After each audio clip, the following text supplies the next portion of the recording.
Hello, everyone, and welcome to an all-new episode of Deep Cuts Live. I'm your host, Antoine Reid, and every week we kind of bring new conversations. And this week we have a completely different kind of lineup from what we usually do. This is today's guest, is someone who works in the tobacco industry, but from a completely different angle than what you're used to probably hearing from the show. So I'm looking very forward to it because whenever I chat with this person, we always have a good time and good laughs. And so our guest today is Pierre Jebian from HumidifGroup USA. So let me bring on our guest. Pierre, how are you? Hello. I'm doing fantastic. Thank you very much for asking. And yourself, my friend? I'm doing well. Like I said, last time we saw each other, it was Vegas. And you did a nice little video for us for Deep Cut. They got a nice. I left in like a little blooper at the beginning just because I know. You're coming.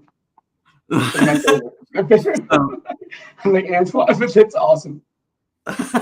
So how have you been doing? I've been doing fantastic, honestly. Personally, I've been doing fantastic. I just had a son, and so I'm like, literally, I hate leaving my house, but I love getting home. The tobacco industry has grown like crazy, and really, I mean, just keeping things exciting, staying creative and innovative, and just always learning every day. Yeah. So tell people, because I kind of know your story a little bit, but tell people who you are, what you did before you came into the tobacco industry, and then like where you are now. That's like a 3-part question. Yeah. Wait, let me write this down. So I can keep track. So Pierre, obviously, and we're here based in Miami, Florida. I'm the director of HumidifGroup USA, so I run the US division, of course, of HumidifGroup, which is a global company with strategic partnerships throughout the world. Commercial office in Barcelona, which is where it started. We have our headquarters in Mexico, in Merida, Mexico. And we also work very, very, very, very closely with Cigar Factory in Esteli, it's a remarkable team. I learned so much from them every single day, truly, truly. My background, though, which is pretty fun, I guess, or not expected. I actually come from outside of the tobacco industry, and there's a reason for this. I started, we opened the HumidifGroup USA display room and office in 2019, so just before COVID. And so it definitely was a huge learning curve. But the idea with HumidifGroup USA and with HumidifGroup being such an innovative company, we really wanted to build a team of fresh eyes, right? So it's very easy to spot a box for cigars, and you don't. Some just become, seeing them through the same eyes. It's like they're just boxes for cigars, So we don't want to do that. We don't want to continue making just boxes for cigars. We want to engage the consumer and really just start the experience from the moment they lay eyes on the packaging. Just marrying the product within it, right? It doesn't just protect and maintain its quality. It's part of the experience. And so my background, I've had a couple businesses with my family, and one in the food industry, another one in safety industry, but my heart is in music. Years ago, I did some singing and songwriting, and I had my little band. So that's like it's a long time ago now, but definitely always doing something creative, and I come from a big family. We're all creative as well, so it's like literally never a dull moment. To elaborate a little more on Fresh Eyes, our designer, our 3D designer, he was in the gaming and car design industry. So very, very innovative designs and really modern designs are coming out of this new team. But that's pretty much where I come from. So jumping into the tobacco industry was just sitting in so many meetings, making as many friends as I could, reading all of the magazines that I could, learning names about clients that we worked with globally since 1990 something, and just opening to introductions, letting them know who we are. But it's been very cool understanding the dynamic of the tobacco industry. Yeah, I remember when I first met you, and you were kind of like I am, like you were still learning, and you probably still are, just like I am, about So the much. industry. And I remember you being you were with Starkey at the time, and Starkey was introducing you to all these different cigars so that you would kind of get to know the industry. Like before you came into the industry, were you a cigar smoker? I gotta like my for some reason my life never took me that way, right? You know, That it never took me that way. But my uncle was like, I don't have a picture in my mind of him without a cigar. And he's all, like like just one of those like diehard, like old school, just like one of the coolest guys I know. And he always was doing like the rings and stuff. And I'm like, oh, I can't wait till I get on this one. I never got to it, but so you know, I really am someone who really dives into what I'm doing always, right? And like I like to say, I need to taste the burger before I eat it, right? And I'm sorry, I need to eat the burger before I sell it. yeah, that's what you say. Like, okay, Pierre. Like, okay, sure. Sure. No, but sure, keep it up. No, definitely. Definitely I'm someone who needs to, to eat the burger, taste it before I sell it. And so, I mean, if you would have seen me in the beginning, I was just smoking every single type of cigar. Um, I mean, some ended up in really with really good stories, like, um, and which I could share later on if you want. But just really understanding the dynamic of the industry, and I mean, 3 hour meetings, drinking a scotch, like hanging out at your uncle's house is, in my opinion, the dynamic of the industry. Really, just being respectful, um, making friends, and delivering. And so I obviously in meetings when I'm handed a cigar, I smoke it 100%. And most of the times it's their last name on that cigar.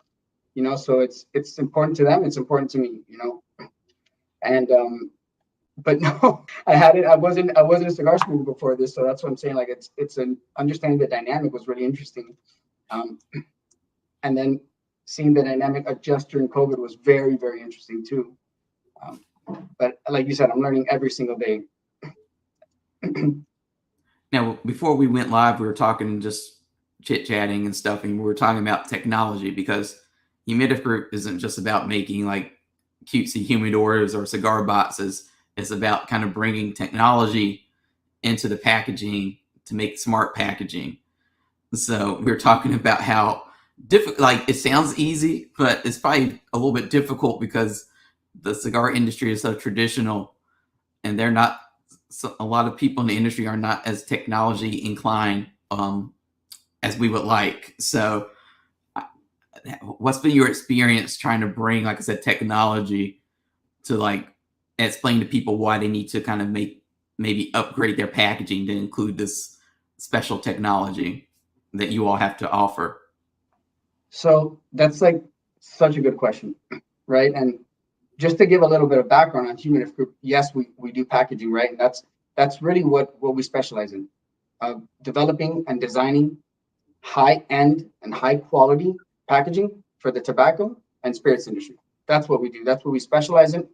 Um, the company started, like I was mentioning, in 1980 in Barcelona. It was just a workshop, right? Where they did woodwork for high end, like for luxury, for leather products, right? So they would do wood, and in 2000 is when the company started doing work. Where HumidifGroup Global was actually the first foreign company um, that Habanos SA contracted for their humidor. So that's when the company started really, really pushing, doing private labeling. So we definitely have a footprint in the industry, a heavy footprint, I'd say, um, working with the largest brands in the world. So, but within that, the company's always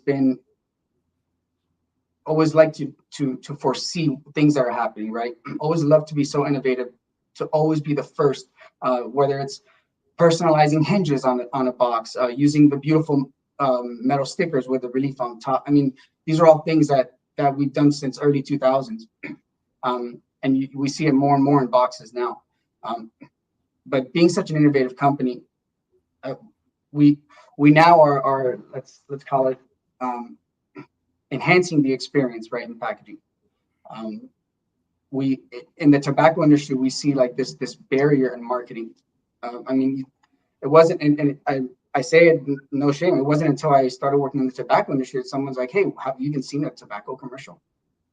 Like, I never thought about that. Me obviously, like, huh? And it brings a lot of challenges. There's a lot of companies that are starting, and they're really putting their hearts into this company. Like I said, their last names are on the bands most times. And how do you break that barrier, right? How do you connect with your end consumer? And that right there, I mean, the tobacco industry is, in my opinion, its foundation is engagement. It's right here with the person, right? And ironically, technology has kind of like taken that away, but we're using technology to bring it back as a normal.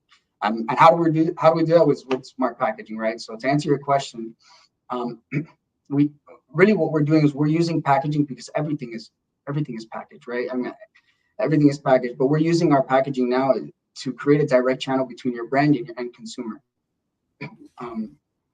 Being a new smoker, when I walk into a cigar shop, I want to sit down with the guys and have them, but sometimes I don't know what to smoke, right? And like, it's hard as a man, like, you don't want to admit it sometimes, right? But being able to go up to the packaging, right? Scan a QR code, which is what we're doing now, or an NFC tag, for example, and it gives you all of the information about the cigar right there. I mean, that it breaks the barrier in marketing. It creates a direct channel with your brand, with the end consumer. And to answer your question, what have been some of the challenges? I mean, I remember someone saying, "Hey, listen, man, I'm still trying to figure out how to connect my phone to Bluetooth on my car." Like, first off, let me go help you connect the phone to Bluetooth. But when QR's code, I mean, when anyone looks at a QR code, what do? They pull the phone out, and it's like trigger an automation, right? Like, they know exactly what to do, and that's what we want to do in the tobacco industry. We really want to gain. We want to have the packaging gain that new smoker who doesn't have that person in the shop saying, "Hey, this is what I recommend you smoke," right? Loyalty programs and so much more, really. But just really enhancing the experience in packaging has been really cool and really new and entertaining. It's definitely the next level thing.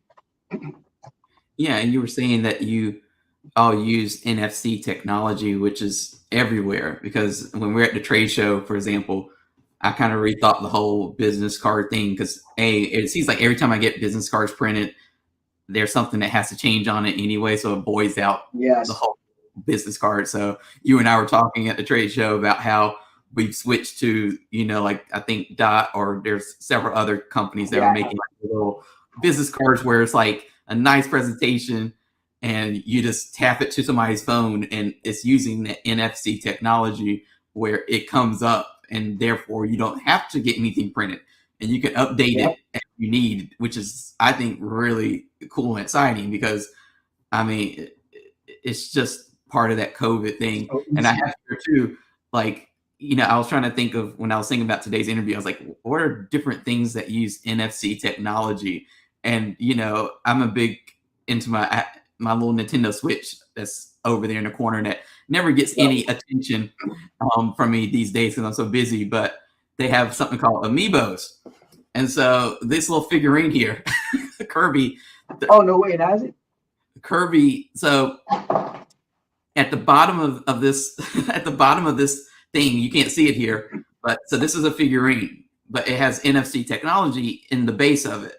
And so what you would do is touch this to your Switch, and it opens up a whole bunch of, features that you don't get unless you have the Amiibo.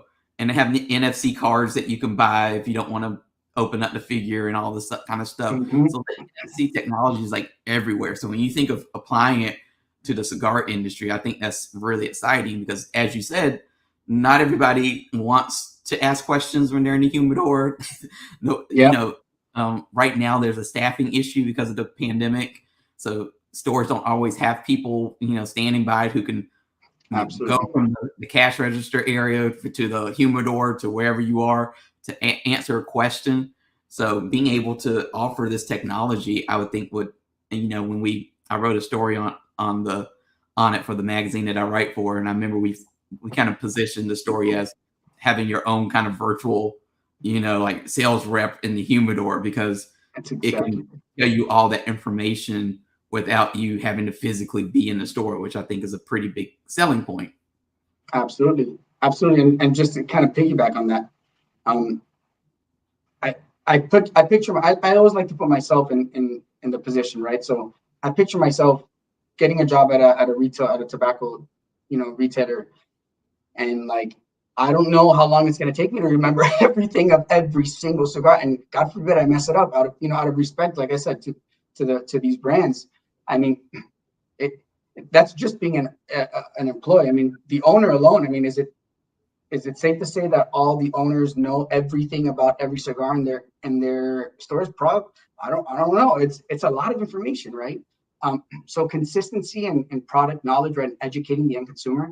It's talk about a peace of mind, right? Like, oh no, it's just go and scan that or tap that, and it's gonna have all the information that you like, just everything perfect. You can definitely count on that.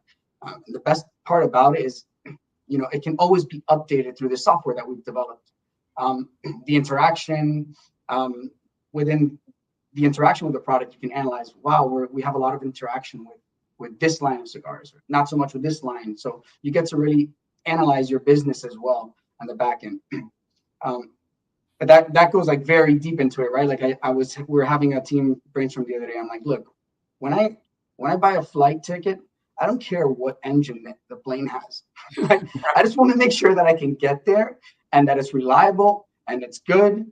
And obviously, if they have a little bar or something, but it's like there's so many things that we can dissect and like go into it. But really, at the end of the day, it's educating the end consumer, connecting with them, and amplifying your brand digitally, right?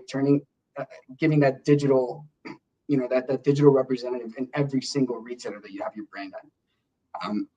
So, and in addition to this, we also have multiple patents. One of them being an authentication system that we use in our system.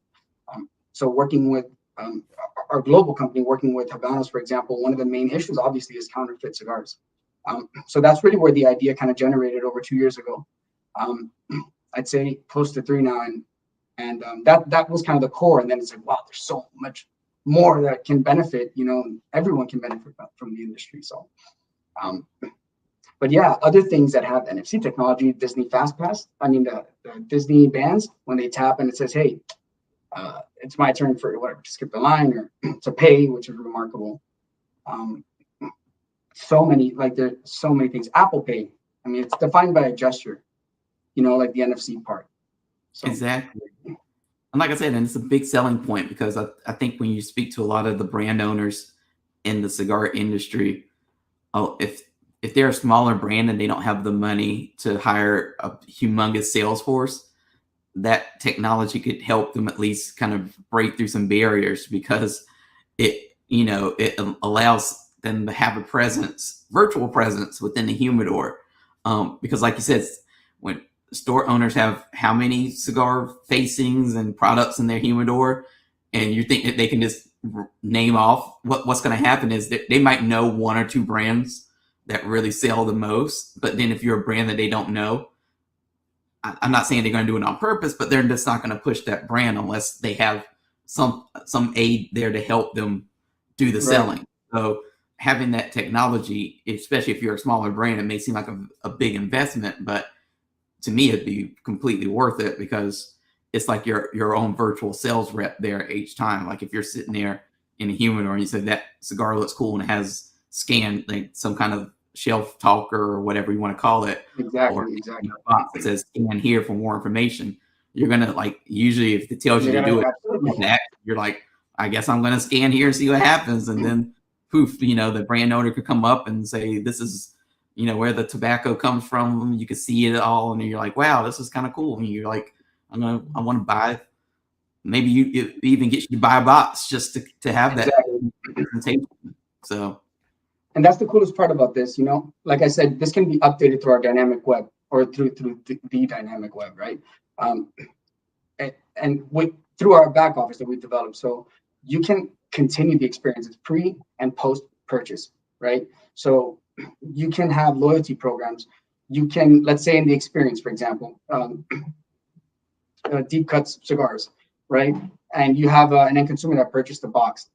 when they scan the QR code or when they tap the NFC tag, you create. I mean, it's 100%. It's limitless to what you want to do.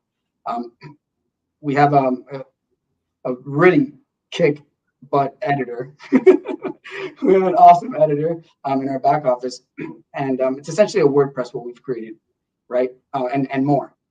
But so let's say the first page it says, "Hey, are you 21 or older?" Perfect. Hey, we've authenticated your brand. Fantastic. This is real. This is a true deep cuts, product. The next thing can be sign up here with your email address and your phone number. So boom, now you connect that to your CRM, right? And you can send out a blast email 3 months later. Hey, tap your box or scan your QR code. You get, exclusive. You get first pick to the new exclusive deep cut cigar that's coming out. So you can really use this to continue engaging with your consumers in and out of the retail shops, which I think is huge, right? Like, I think that's so cool. And keeping that engagement there, where we say that like we're getting less and less of it. Keeping that even in their homes and continuing the experiences, like 100% a game changer. It's like a lead. So like based on what you just said, it's like a lead. It could be used as a lead generator. Yep. You can send it. I mean, there's so many things that we can do, but you can send, for example, like MailChimp, for example. You create a lead generating form, right? A lead generation form and then it provides you a link. You can put that link in the experience when they scan the QR code, and it can send them straight, because it's a URL link that we're embedding, right? That it has its unique identification codes and everything that really validates it's how authentic it is, right? That it truly is. It's a deep cut original, right?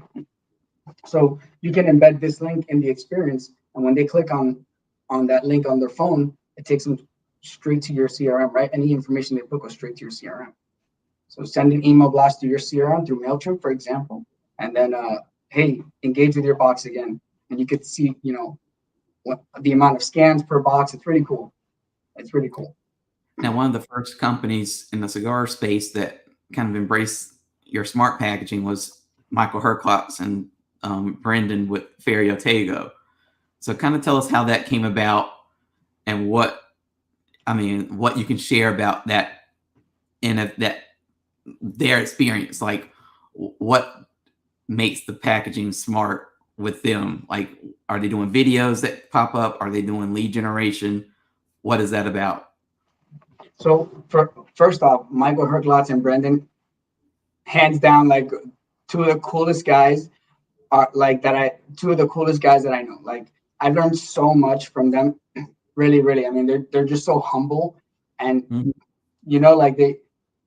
I gotta say, I got I'm talking about three of my favorite people here, like yourself, and then both of them in the industry. I've learned so much really from you too. And Michael's just like, he's got the swag, you know what I mean? And he knows what he's talking about, and he loves what he talks about.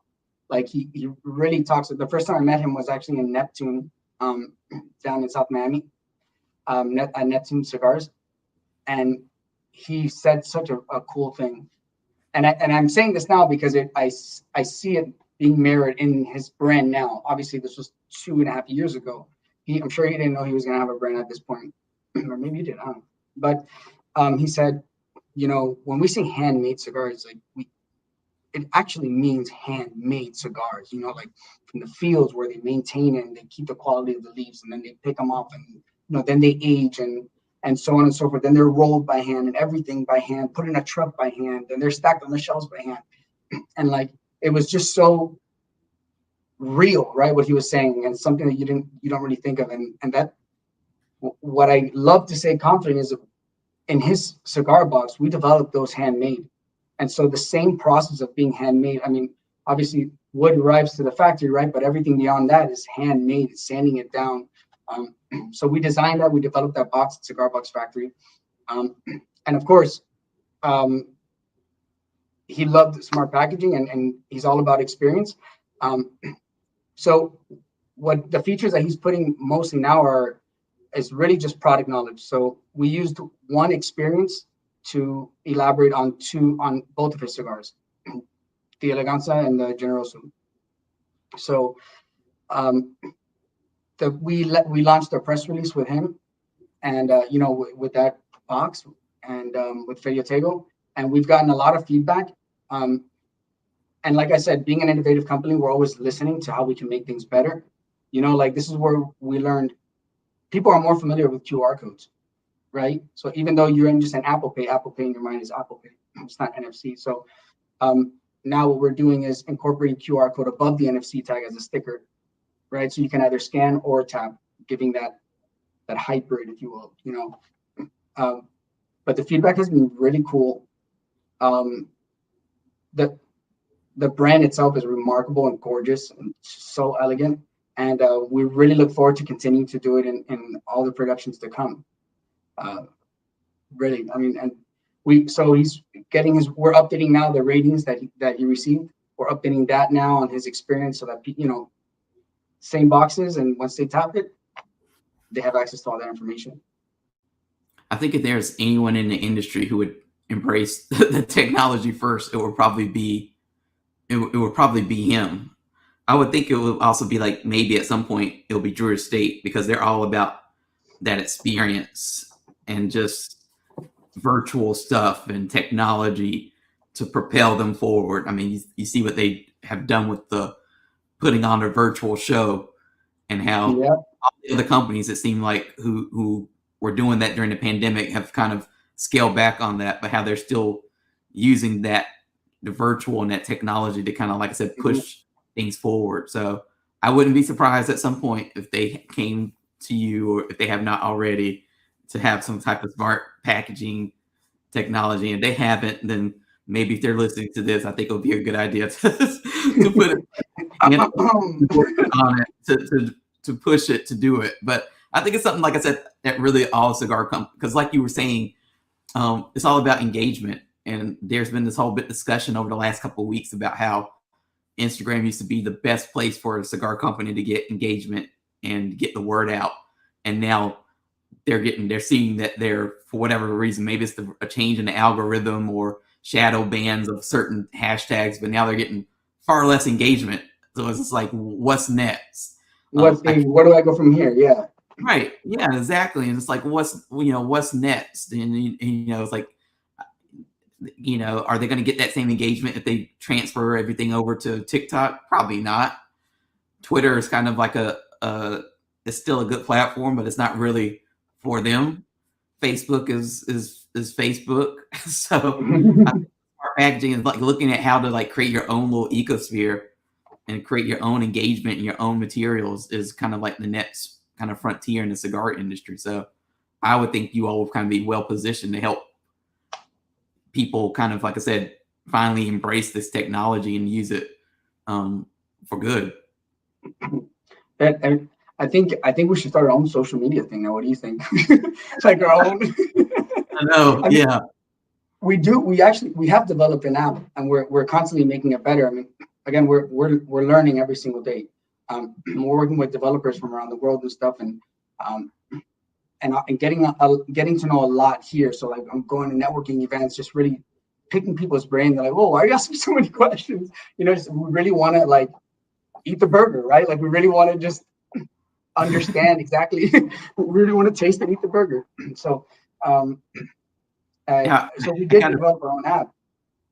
Right. So that, like I said, I'm pretty sure you all are probably have 10,000 ideas kind of percolating of how to take yourself to the next level. So it's just a really interesting, because like I said, in the cigar industry, I would say the majority of the industry is not technologically inclined as you would think that it is. So I know it's probably a challenge kind of getting out there and putting yourself out there, but I'm sure you're making some headway with some companies and at least planting seeds right now that will kind of pop up in the near future.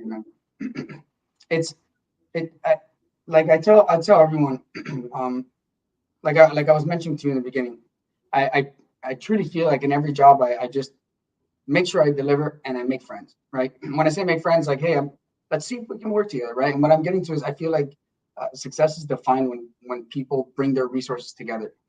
So something so next level like this, and something, because like I said, we like to study and foresee what's coming. And NFC tag is something that's been used for years, right? It's in the first page of our behind the eagle of our passports, right? It's, a lot of people, I didn't know that until they're like, oh, hey, by the way, what is it?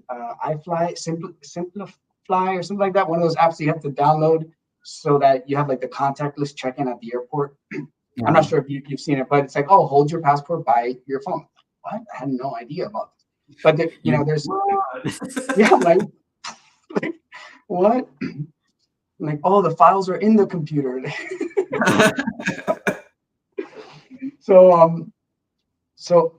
But yeah, we so always trying to foresee everything. I mean, this is something we know this is the next thing, and we're very confident. People may not see it now, especially in an industry like this. But we do carry our weight in what we do, right? Packaging. We understand packaging and we understand experience, right? Because packaging it's the first contact with your it's what introduces the product, right? Obviously not taking marketing into consideration, but packaging is a form of marketing and branding, right? So with that said, we're very confident in this and like really having fun and looking forward to coming up with new ideas. I mean, things such as or features such as augmented reality is something that we already have, where you scan you scan it right there and the cigar comes out, and on your phone you get to take a selfie with it. Well, you'd have to be very accurate, but somebody could stand there pretending to hold the cigar. But it's very interesting, this animation, for example. It unwraps the cigar and it says the filler, the binder, and it has everything, information. Some people are like, what is that? Have you ordered things on Amazon when it says see in your room or see how it looks in your room, and then you give access to your camera, and then it puts the piece of furniture in your room? That's exactly what augmented reality is, right? So we took it slow with just a cigar. We're not trying to redecorate your room or anything, but it's really cool. And seeing the reactions at TPE is so cool. Everyone's like, I've been thinking about this for years, but and it's there's so many good ideas, but how do you build that, right? And that's where the project comes in. That's where the mistakes need to be made. So we pride ourselves in making mistakes, but learning from them and only making them once, of course. And yesterday, I know a press release came out about something that you're doing with Light 'em Up World. Oh yes, Reynard. Coolest. Can you tell us about that? What that project or collaboration is all about? Absolutely, Reynard. Another one who's just so spot on everything he does, and he brought another dynamic, something that I didn't expect. We had a 3-hour conversation at the beginning. We're both musicians, so we connected, and he came up with Light 'em Up Go, right? And he wants to, he said something really cool. He's like, I want to, if the company were to have a taste, if the company were to have a smell, a feel, what would it be like? That's the experience that he finds and creates. Remarkable vision and just thought process. But Light 'em Up Go is a place where you can, you have these herbs where you can sit, and on the app you could find, buy, smoke, through the app. And it's another form of connecting people. And so we said, hey, we're both trying to do this. Wouldn't it be awesome if HumidifGroup Smart Packaging were the bridge to Light 'em Up Go? So that's where this came about. So he has a remarkable app that needs to be downloaded. How do you connect how do you get them to download it? So we figured Smart Packaging would be a really cool collaborative, bridge with them. So as I'm sure you know, we have a brand, HF Barcelona. So we put smart tags on all of these gifts that Reynard sent out to a really cool group of people. I think 50 or 100 or something like that. And where they were able to hold their phone, and the experience was right there. It was a code to download their app, and then they become a member of their apps and they can begin to enjoy Light 'em Up Go. So we figured tap and go was a killer marketing hashtag. Yeah. But Reynard and Christian, the developer, they are so spot on, just very cool vision to the tobacco industry. I mean, really cool guy. I really, really enjoy all the conversations with him. That was really cool. That was really cool. And I wanted to talk to you about some of the other stuff that your company does as well. So like there's this really cool Drew Estate humidor that you designed. Like, amazing. And I have it here. Do you? I haven't even seen it or touched it yet. Can I see it? On screen, if I don't like strain myself here trying to get it. But so you got it. Yeah. Beautiful. It came out. Let me see. Yeah. So this is the humidor. I mean, it's very nice shape. Let me see if I can open it without going crazy here. So you see. Mm-hmm. And you have the 3 trays. You have the 3 trays and everything. You know. So 100%. Yep.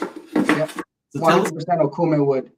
Yeah. So tell us about this. Like this part of your company, like, because it's a completely, now this is probably more of, like I said, along the lines of the traditional side of what a lot of people are used to in the cigar industry, but it's all about packaging. So just tell us about how this project came about. So this project, and you know, who was responsible for this great design and all that kind of stuff. Absolutely. So as you mentioned Starkey in the beginning, remarkable, just such a detailed, and I mean, also super cool. And we spent a lot of time together. He taught me a lot, and he was really just, hey, come to my meetings with me, and he taught me a lot, and introduced me to a lot of people. One of them being Drew Estate. So we had a meeting with Anne, Rafa. I mean, so many people there, and it was pretty much a brainstorm between the designer Alan here, myself, and Starkey. And so we took the shape of the logo of Undercrown, and we kind of 3D'd that. If you see the overall shape of the humor, that's where it comes from. So we first tried it in red, and you know, we took that blue, and then working with Drew Estate's design team, they say, hey, look, this is the Pantone for this color, which, by the way, this humidor was handmade in Esteli, Nicaragua, in Cigar Box factory. So we also, and this factory also does the Poppy Van Winkle boxes. They've done some of the shades, if I'm not mistaken. But this humidor in itself, we did, if I'm not mistaken, 180 of those humidors. It's 100% Okume. You have the 3 trays. If I'm not mistaken, it fits 75 to 100 cigars. The lacquer, all of our lacquer we import from Spain. So, and we have 4 pressurized rooms. So when we put the lacquer over it, the paint, nothing disturbs. There's no fragments in the air, and nothing disturbs the curing of the lacquer, as you can see there. And it was I thought it was going to be a challenge to make it by hand, but the team over there is just so spot on, and they never cease to amaze. Like, I absolutely blown away when I saw it. I was like, oh my God, it looks just like the renders.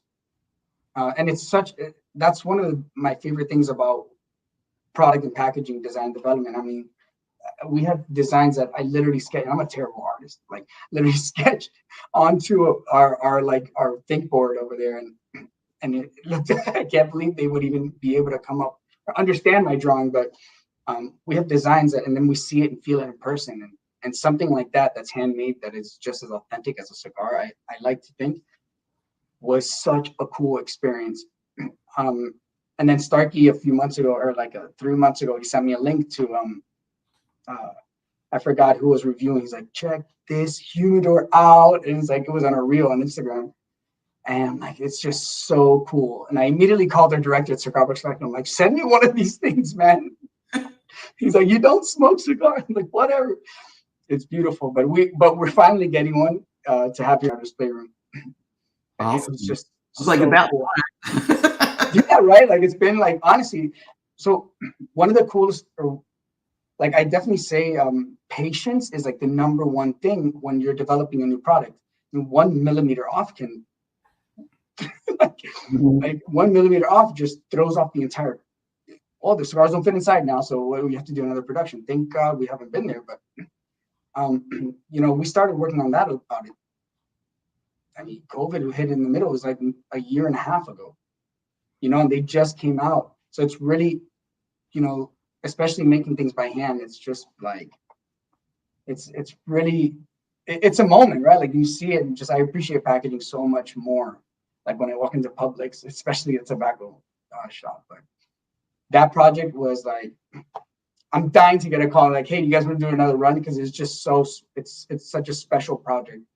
I remember I think, when did I get it? It might have been around Christmas time, because I think I was like in and out of the apartment, and I remember coming in one day and they were like, "Oh, you have a package," and I was like, "A package?" And I was like, "Drew Estate," and I was like, "Drew Estate."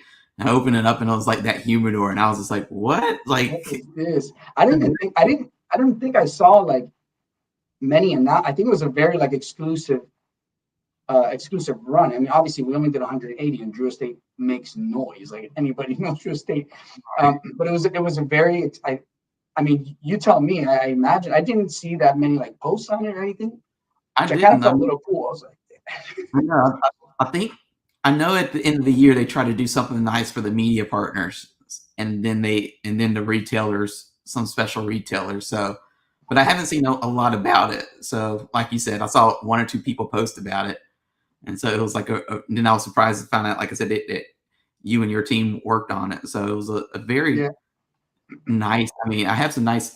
Drew Estate always sends nice humidors every now and then. So it's like I have some.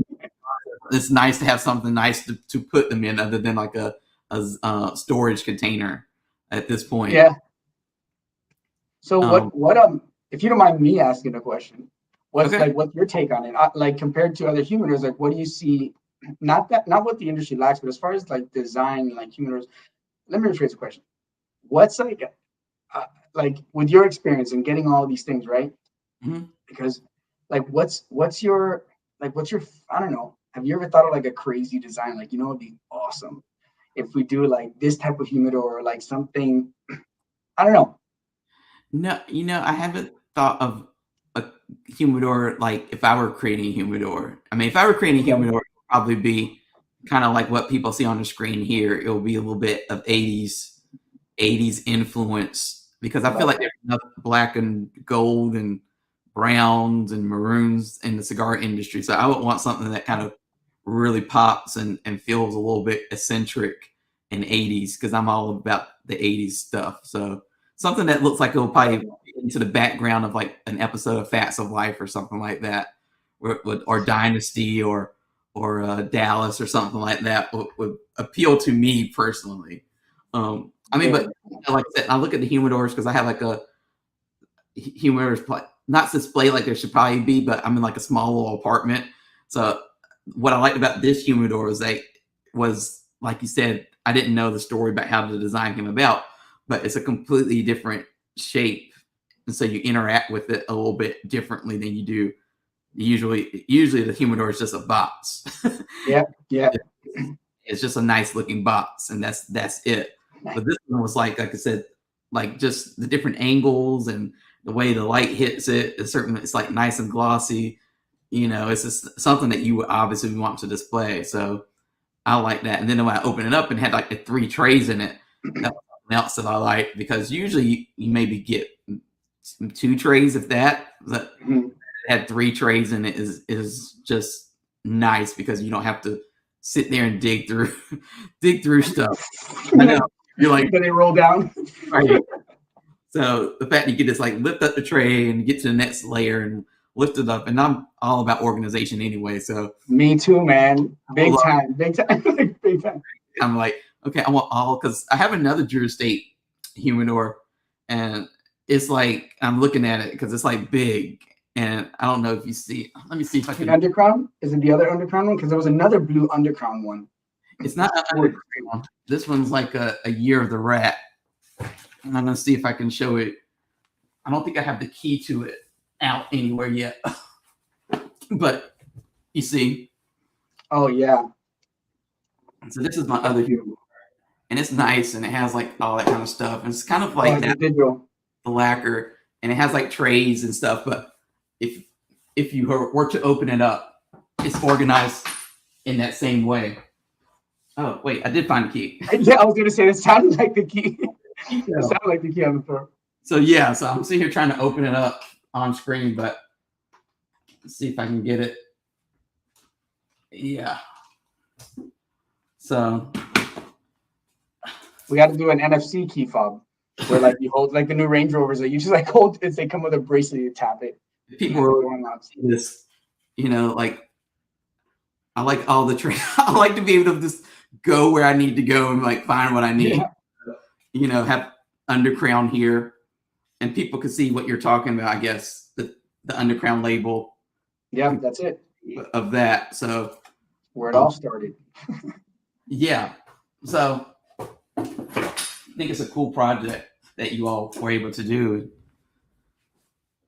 It was very interesting. Like our job really is to create, design alternative, innovative packaging solutions to incentivize consumers and non-consumers to purchase your product, right? Like in a nutshell. So, and then my job is to introduce the company and say, hey, check out these designs that we've come up with for you. We've analyzed your company already, and we feel these would be kick ass for your whatever channel you think. So we kind of open a door of like creativity where then hopefully they say, this would go perfect with this idea that I have for this line of cigars. I don't know if you saw the ashtray that we did for Drew Estate. It was for Acid, Cuba Cuba. It was like a blue ashtray with angled canals, 4-count cigars, like a melamine one. So cool. Now that I think about it, I still haven't gotten my something's going on here. But they presented to us like a regular 4-count melamine ashtray to do like 12 packs of 10 or 12 packs of Cuba Cubas, right? And we're like, hey, why don't, so the logo was like for Acid was like the guy in the wheelchair. Mm-hmm. And that was another brain session with Starkey too. And I'll never forget, Starkey's like, dude, why don't we just angle all of the canals, right? And it gives it this, this look, this square ashtray, it gives it this look like it's spinning like the wheel on the base of the ashtray. So cool. Honestly, working with Drew Estate, it's so exciting because they're just like, they don't even care. Like they love the product so much, and it makes everyone love it so much too. And like everything they do, they make some noise and they do it right, man. And I really enjoy working with Joey there. Will also super cool. There's so many people at Drew Estate, and so we should present this design of the humidor, and then they say, hey, let's do 3 trays, right? Instead of 1 or 2. I forgot how much we presented. But like I said, it's all about collaboration, right? It's really just bringing your minds together and coming up with something cool, something cool, something different, not just a box for cigars, right? So it's really interesting, man. It's really fun. You're also working with Leo or Cigar Blondie on some Yes. How's that project going? Because I know that when I spoke to her in Vegas a couple months ago, she was excited about it, and she was saying it was kind of in the works at that point, and that so what can you share about that project? Leo is one of the most like beautiful, inside and out, patient and understanding and humble people, like person. She's one of the most amazing, she's amazing, man.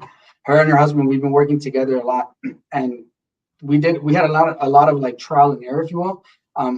She really wanted like her mind and her heart are truly wrapped around anything that she does, and like you can't, like working with her, like you can't not feel the same way. You know what I mean? Like she just cares so much about what she's doing. It's like, and that's how we work too, like just as yourself. And working with her, I mean, we really just wanted to, like, just like we don't like this, not that we don't like, but just like we want to do more than just a box for cigars.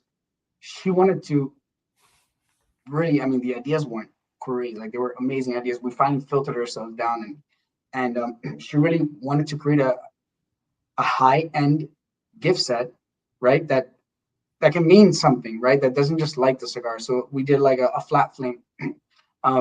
and we did 3 different colors. She announced it in Umi Latino, and it was cool. I went to a cigar shop the other day, and it was right there. I'm like, oh, we designed it. He's like, sign this. I'm like, but we also did smart packaging on those. So we did a beautiful shape where you have the light and the color. We did 3 different color combinations. All gloss black. It's super, super elegant. All gloss black, a chrome and white, gloss white, and all chrome. And they're absolutely gorgeous. On the top, you'll see a little icon of a phone, right? Like when you go pay with Apple Pay, it kind of shows like a little icon of a phone. So we put that there. Place your device here. Once you do that, it takes you to the experience, just giving you a little more information on herself, right? Because Cigar Blondie, it's Leo. Why she, what she's done, why she does what she does, and then it gives you some more product information like the gauge, size, just some dimensions, the color that it comes in, and some other features that. But we look forward to doing a lot more runs with Leo, whether it's this one or one of the other crazy ideas that we've come up with. But it definitely was a special project. I feel like all the ones are special, right? But the ones like during COVID, like just seeing her patience and understanding for everything was just so like nice to work with. And also she like works in Nova, and she also worked at Nat Sherman in the past, and so she has like an incredible knowledge in the tobacco industry. I've also learned a lot from her. And we actually did those ashtrays with the wooden base for Nat Sherman years ago. So there's it's really interesting to learn more about what I do, the company that I represent, and about the people that I work with in every project. It's pretty cool. So as we come down to like the last couple minutes of our time together, this is the part of the show where it kind of turns into an advice show where you get to give the advice to people with 2 kind of big questions. So the first of those questions is, I know you get the hot seat. So the first of those questions is, what is your why? As in, what drives you? What motivates you? Why do you do what you do? No, so I definitely could say if I personally, I've had a brand new reason now. Obviously, like having just what drives me is all right. Personally, my answer is learning as much as I can, right? Just to develop as an individual, meet more people, right? Making more friends, learning about people so I can learn about myself, and applying it to things that I do, right? So like having a son has been like a remarkable thing for me. So learning as much as I can to teach him along, the years is something that I personally, that definitely drives me. On a professional point, I feel like everything that people do, if you're a designer, things that you design, if you're a musician, things that you write, it all has to do with your path, right? The route that you've taken and the route, how you have been molded, right? So I feel like the more we learn about ourselves, the more we learn about the industry and more industries, it'll all be applied to our designs, whether we know it or not, right? The more we see, the more we do, the more we talk, the more we learn, we begin to adjust the results of ourselves. And so with that said, being part of a team with fresh eyes that truly allows this, and just amplifying our creativity, is really my goal in and out of the office. But what drives me a lot is just, continuing to be respectful and transparent and as honest as we can in and out of the office all the time. All right, cool. It's cool. It's cool. The second question is, someone comes up to you and they say, Pierre, I want to start my own business. I'm getting into a business or industry that maybe I don't completely understand or know. How should I get started? What's your response to that person? ask a whole bunch of questions. The first one is, well, first off, I'd say, well, how much money do you have to start the business? Because unfortunately, I mean, that it takes money to make money, but more importantly, it takes networking, right? To find so that opportunity can find itself, or present itself. That's my opinion, right? Me, myself, I'm not a designer, so I can't say, hey, look at my portfolio, right? Where opportunity presents itself for me is when I'm engaging with people, when I'm speaking with people, because, well, my words and the way that I am defines me as a person and what I do. I think so, right? Like, you could kind of tell. Anyway, to answer the question,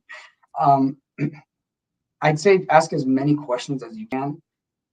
I think that my father's was, where there's a will, there's a way, like point blank. So me not knowing anyone in the tobacco industry, but having reliable resources as my foundation. But the way that I found introductions was not only to start introducing me to people, but reading as many magazines as I could, finding the names of the decision makers, literally going on Facebook, seeing what events they're going to be at, and being there, being there where you need to be.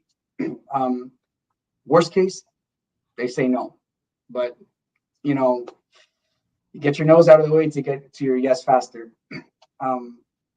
I don't know, man. I make mistakes, learn from them, and always ask questions, honestly. So what's your best networking tip?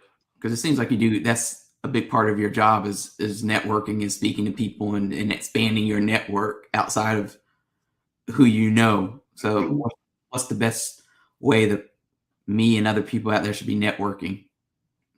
For starters, definitely as your main image, like go like this, like the one. Like, what was it? No, I think just being transparent and not being afraid to be yourself. I remember I would always put a suit on, and granted, there's a professionalism, respect, being respectful. Sometimes I'm like, oh man, it's like I'm very loose person, and just being honest and just being genuine, just be as real as you can, as humble as you can, and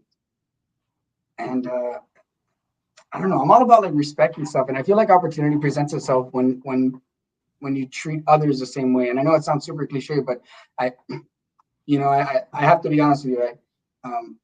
Don't be afraid to put yourself in an uncomfortable situation, and just go up to them and talk to them. And honestly, I have terrible jokes. Everyone knows me. Stop saying jokes, but I say them anyway. Whatever, I can tell you one now if you like. Yeah, I mean, go ahead. Okay, it's terrible though, but I'm gonna give it to you though. So bad, it's so bad. But I actually used that in a networking event last night, and I'll tell you one thing: they sure as hell will remember me. Oh gosh! All right, so all right, here it is. You say "wing" 3 times as fast as you can. Win. Hello. Wing. It's just terrible. It's absolutely terrible, but it's yours now. And now you can use it. Definitely so a dad. Bad. You're getting ahead of yourself by a couple of years. You're getting yeah. Dad jokes saved up to embarrass your kid. I can see that already. Yeah, but it's thank God I had a kid, which is kind of a lifesaver because I've been saying these jokes for years.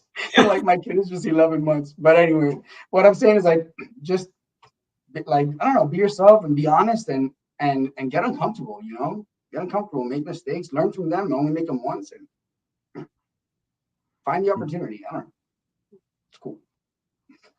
Well, it's funny because Tuesday we had somebody on who was doing magic, and then today we got that one. So cool, man. I know he bent a fork and he showed a little card trick. So we got today we get comedy. So it's just we're just we're gonna get spoiled. Yeah. Talent section in every show. Show us your talent. We could do a open stage. What's it called? Open mic night. That'd be awesome, man. What would you do on open mic night? I don't know. I don't think I would. Back in the day, I don't even think I'd tell many people. But when I was in middle school and high school, I went to this arts performing school. It's kind of like Fame, and I did that musical.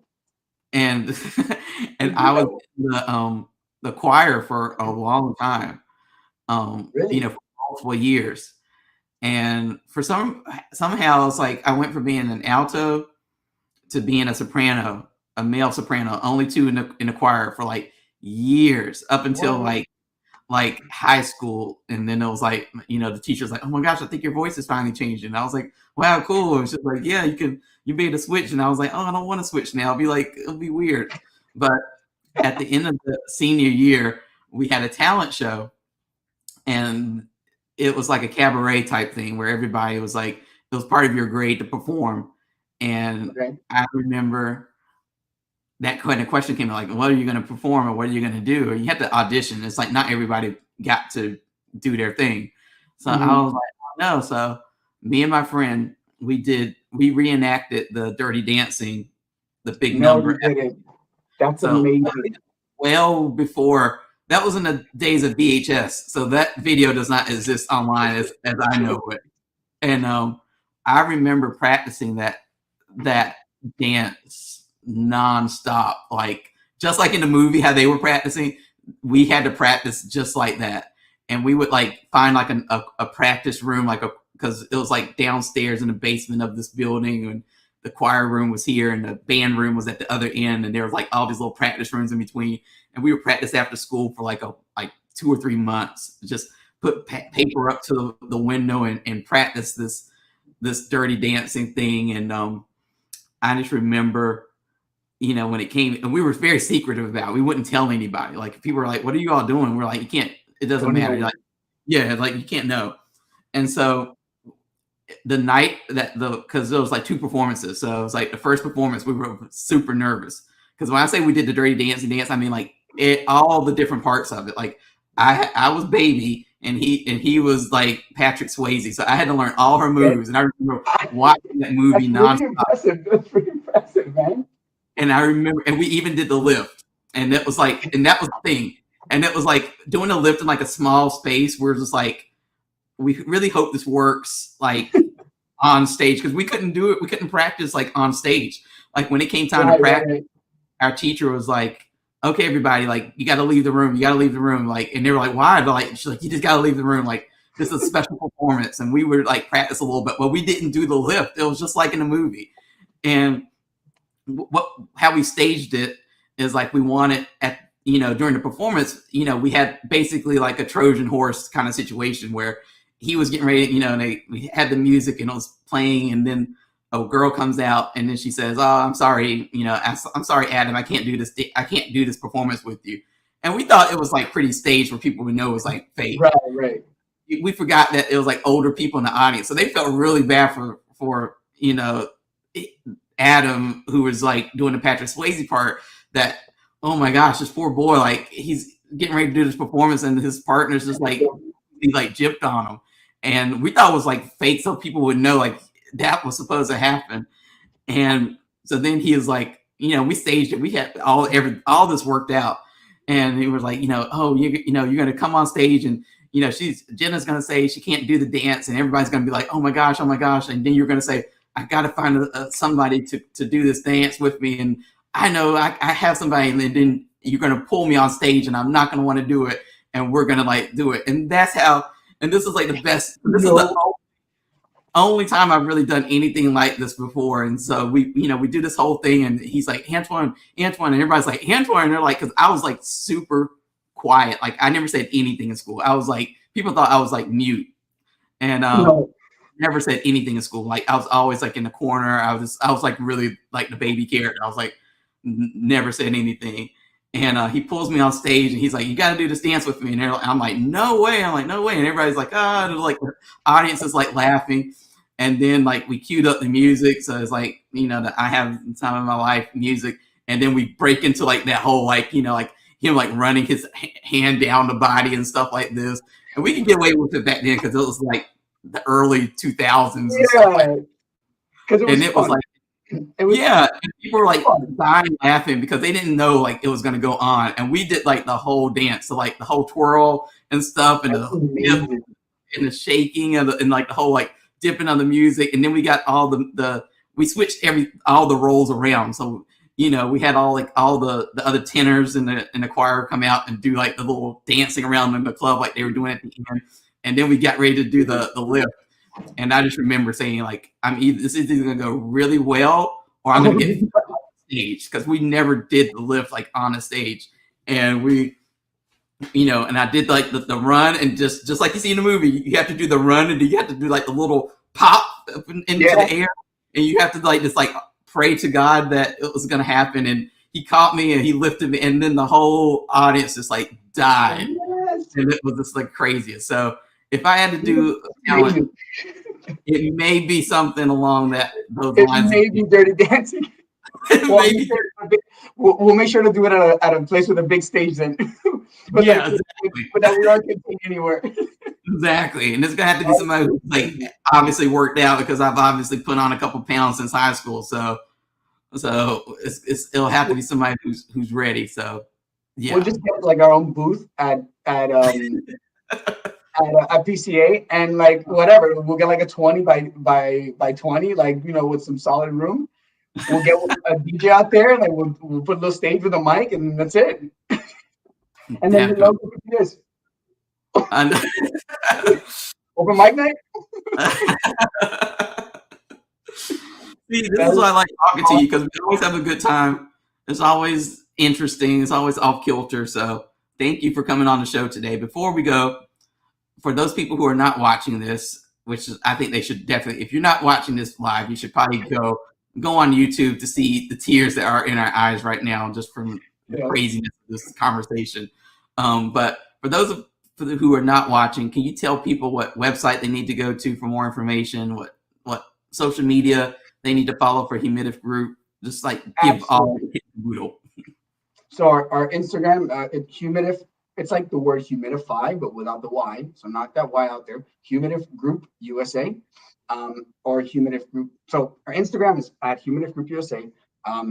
You can go to humidifgroup.com for our website, or our hgsmartpackaging.com. Or you can text me at 786-508-5372. Whatever it is. Like, do your thing. You'll have some weird people text you if you hear. You're like, okay.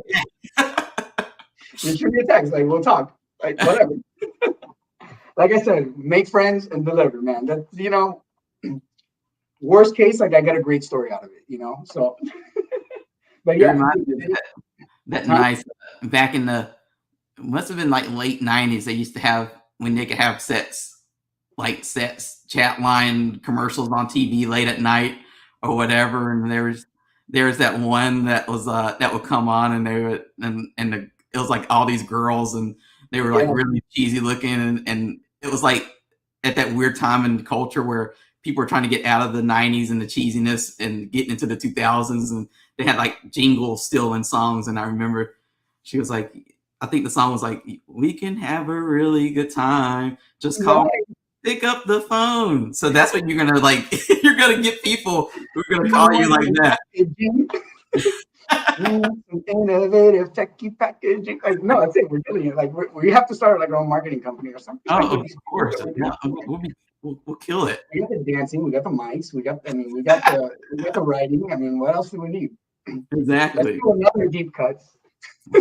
Another deep cuts about like our new marketing company. Oh, exactly. Well, I want to thank you for coming on and spending a whole hour and 8 minutes. It was definitely, it just flew by with all the hilarity of today. It was very fun, man. Thank you so much for having us on. Like, I'm very transparent. Like, honestly, anybody that has any questions, please like use any of those domains and just put info in front, or like I said, my email and number is actually on all those websites. So follow us on Instagram, shoot me a text, send us an email, and tell us about your project. Let's come up with some cool stuff. So, and man, thank you so much I really enjoyed really talking with you here on Deep Cuts, man. Thank you so much. We've been talking about it for so long. And I'm glad we finally got to it. Well, like I said, you'll have to come back on later on in the year. I'm sure we'll have more stories by then. So if we start planning it now, then we'll get to it. Save all the embarrassing stories and take all the awkward pictures you can now, so that we can make this happen again. So I'll do it with like my left side then. Thank you, man. Thank you so much for having us on. And really, I mean, um, nothing. Just thank you. I really enjoyed talking with you, and I look forward to seeing you soon, man. Yeah. So for those of you who are watching, make sure if you're watching on Facebook or YouTube or Twitter that you hit the like button or subscribe button so you can be notified anytime we release new content. This is episode 81. So if you missed any of this episode or you want to see all the other 80 episodes, you can go to deepcutslive.com. We also have a YouTube channel that's pretty easy to find now. It's like youtube.com/c/deepcutslive. So it's pretty easy to find all the past content. We try to do at least one show a week. Lately, we've been doing 2 shows, which is getting a little bit crazy. But we have 2 more shows coming up next week. We have Sisters in Smoke, aka Ben. She will be on Tuesday, so I'm pretty sure that will be another highly entertaining show. All of them are entertaining, but put me and Ben together, and who knows what's going to come up in the conversation. And Thursday we have Tony Bellato, which is another fun conversation. He's one of those other people like Pierre. Like whenever I see him out in public, I know it's going to be a memorable experience and conversation. So we have tons of more stuff coming up. Make sure you, like I said, you follow us. And thank you again to our guest who joined us today. Thank you. I will see you when I see you, everybody. Thank you. Cheers.